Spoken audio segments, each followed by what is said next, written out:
Hello friends, welcome back to my channel agro studies में बहुत बहुत स्वागत है। फ्रेंड्स, आज की जो इस वीडियो में बात करें फंडामेंटल क्रॉप फिजियोलॉजी का पेपर है हमारा आपके सामने। और मैं आपको आज की इस वीडियो में जितना भी इंपॉर्टेंट क्वेश्चन रहेगा उसके बारे में बताऊंगा। और आज की इस वीडियो में कंफर्म बता रहा हूँ आपको, जितना भी क्वेश्चन बताऊँगा आपके एग्जाम में बहुत ही ज़्यादा हेल्पफुल होने वाले हैं। और लगभग मैं आपको बता रहा हूँ कि जितने भी बताऊँगा वो आपके माइंड में भी मतलब बैठ जाएंगे। और ऐसे ऐसे सवाल है, ऐसे ऐसे क्वेश्चन हैं जो आपके लिए बहुत ही ज़्यादा बेनिफिशियल है, समझ लीजिए। क्योंकि आपके एग्ज़ाम जो है बहुत ही निकट है। तो वीडियो को स्टार्ट करते हैं। मैक्सिमम मार्क 60 नंबर का है, ठीक है। ध्यान ध्यान दीजिएगा। तो पेपर में एक आप लोग को आपको एक बेस मिल जाता है कि किस टाइप के क्वेश्चन आते हैं। इसलिए मैं पेपर को प्रोवाइड करता हूँ, उसे सॉल्व भी कराता हूँ। आप अगर जो मैं पूरा वीडियो बनाता हूँ, फुल वीडियो बनाता हूँ किसी मतलब पार्टिकुलर वीडियो पर, तो आप लोग ज़्यादा से उससे सपोर्ट नहीं करते। तो इसीलिए मैं पेपर पर वीडियो बनाता हूँ, क्योंकि आप लोग ज़्यादा से ज़्यादा पेपर को सर्च करते हैं, ठीक है। तो ध्यान दीजिएगा, पेपर को मैं वीडियो बना रहा हूँ। अगला इसमें दिया गया प्रश्न दिया गया, पादप कोशिका को परिभाषित कीजिए। प्लांट सेल को डिफाइन करना आपको इतना इजी है, इसमें आप डिफाइन कर सकते हैं प्लांट सेल क्या होते हैं, ठीक है। इसके बाद दिया गया एवं किन्हीं तीन कोशिकांगों के कार्य लिखिए, जैसे mitochondria, lysosomes and Golgi body. ये तीनों का आप लोग कर सकते हैं, ठीक है।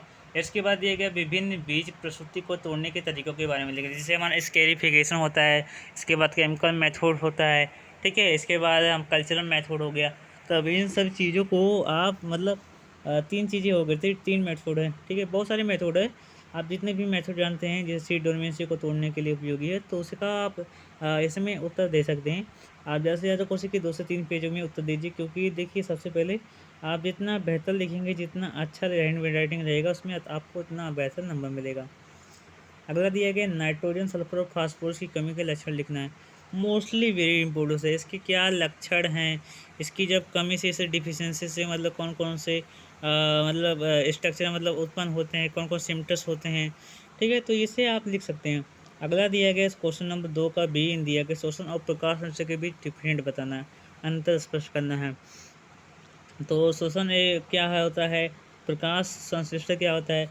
तो जो हमारा शोषण होता है, सबसे पहले ये ध्यान दीजिए, जो शोषण होता है वो एक प्रकार से समझ लीजिए विघटनकारी क्रिया है, जबकि प्रकाश संश्लेषण एक हमारा निर्माणकारी क्रिया है। प्रकाश संश्लेषण में भोजन का निर्माण होता है, जबकि इसमें भोजन का ऑक्सीकरण होता है, ठीक है। तो ये सब जितने बेसिक बेसिक चीज़ें हैं उसमें आप इंक्लूड कर सकते हैं। क्वेश्चन नंबर 3 दिया गया है, वाष्पोत्सर्जन के प्रकारों का वर्णन कीजिए।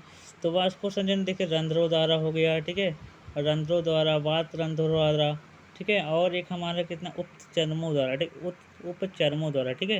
ये तीन चीज़ों के माध्यम से होता है।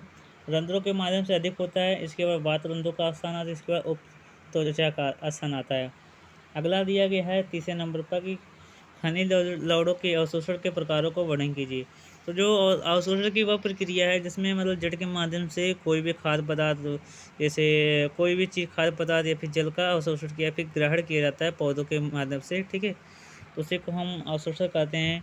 तो खनिज लवणों में जितने मैग्नीशियम, एल्यूमिनियम, सल्फर, पोटास जितने भी हो गए उसे अवशोषण जब हो रहा है, ठीक है, तो उन्हें हम खनिज लवणों का अवशोषण कहेंगे, ठीक है। इनके बहुत सारे प्रकार है और डिफरेंट डिफरेंट टाइम के एलिमेंट्स के अनुसार होते हैं। इसके बाद ये संक्षिप्त उत्तर लिखिए। कोई चार कृषि तत्वों की अनिवार्यता के लिए मानदंड, तत्वों की अनिवार्यता के लिए मानदंड, ऐसे क्रिटिकल स्टेज जो होते हैं, ठीक है। जैसे नाइट्रोजन की कमी हो गई तो उसके लिए कौन से मापदंड है, ठीक है। उसके लिए मतलब आप क्या मतलब किस स्टेज पे आप नाइट्रोजन की पूर्ति करेंगे, कब नहीं कर। ऑस्मोसिस क्या, और मोस्टली वेरी इंपॉर्टेंट है, बहुत ही ज़्यादा इंपॉर्टेंट, बहुत ही ज़्यादा। हाँ, मैं गारंटी दे रहा हूँ 100% कि आपके एग्जाम में जरूर आएगा, ठीक है। ऑस्मोसिस क्या क्या नहीं होते हैं, ठीक है। ऑस्मोसिस वह प्रक्रिया इसमें कम दाब से उचित जब जल के जो आयन होते हैं कम दाब से अधिक दाब की ओर जल जाते हैं, विकसित हो जाते हैं, ठीक है। तो उसे हम परासरण कहते हैं। जैसे मान लीजिए एग्जाम्पल देखा जाए तो आप समझ लीजिए कि आपके पास जल है, ठीक है, 2 गिलासा जल है, ठीक है, 1 गिलासा जल है समझ लीजिए।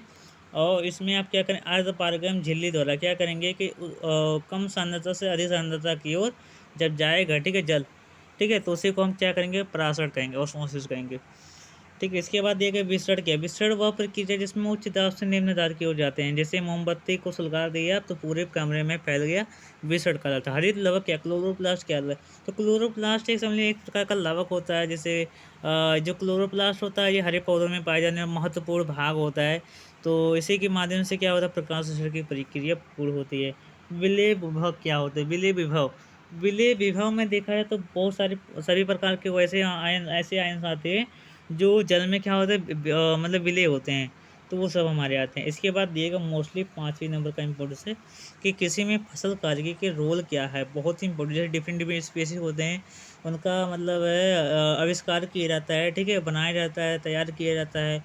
अगला दिया गया मृदा विहीन वृद्धि या हाइड्रोपोनिक्स के बारे में लिखिए। अगला दिया है कि ऑक्सीजन के 6वां नंबर है ऑक्सीजन के उपयोग से होने वाले कार्यकीय प्रभाव के बारे में लिखिए। ठीक है। नेक्स्ट दिया गया हमारा कार्बनिक विलेय के स्थानांतरण की क्रियाविधि का वर्णन करिए। नेक्स्ट दिया गया है कि लवण तनाव की स्थिति के लिए सहनशीलता के आधार पर पौधों का क्लासिफाई कीजिए। मोस्टली वेरी इंपॉर्टेंट है। तो नेक्स्ट हमारा आता है बीज अंकुरण के दौरान कार्यकी एवं जैव रासायनिक परिवर्तन के बारे में लिखिए। जैसे कि कोई भी सीड जर्मिनेट हो रहा है तो उसमें कौन कौन से मतलब कार्यकी है, ठीक है? तो उसमें जो चेंजेस हो रहे हैं या फिर केमिकल चेंजेस जो हो रहे हैं उनके कंपोनेंट्स में, उनकी मतलब बनावट में, उनकी मतलब लीफ में, ठीक है? तो वो सब केमिकल कंपोनेंट में चेंजेस आ रहे हैं, उसके बारे में लिखना है। अगला आता है हमारा कि जल अवशोषण में शामिल जड़ों की संरचना को समझाइए। कौन-कौन से जड़, जैसे मूसला जड़ हो गया, उपस्थानिक जड़ें होती है, तो उसकी संरचना में कौन-कौन डिफरेंट टाइप होते हैं, ठीक है? कैसे मतलब चेंजेस हो जाते हैं उसकी जड़ों में, ठीक है? तो उसके बारे में वर्णन करना है। अगला है वाष्पोत्सर्जन एवं बिंदुस्राव में अंतर कीजिए। वाष्पोत्सर्जन वह प्रक्रिया इसमें वाष्पोत्सर्जन की वह प्रक्रिया है, इसमें जल का ह्रास होता है, और बिंदुस्राव वह क्रिया जो सुबह हमें देखने को मिलती है। जब आप देखेंगे कि धूप पर देखेंगे, आप ठंडी के सीजन में जब धूप पर देखेंगे तो उसमें छोटे-छोटे बूँदें दिखाई देंगी, ठीक है? तो उसे हम बिंदुस्राव बोलते हैं, ग्यूटेशन बोलते हैं, ठीक है? तो धन्यवाद। वीडियो कैसा लगा कमेंट करके ज़रूर बताइए। ऐसी बेहतरीन वीडियो पाने के लिए चैनल को सब्सक्राइब कर दें। आई होप आप लोग को वीडियो पसंद आया होगा। जय हिंद, जय भारत, जय जवान, जय किसान।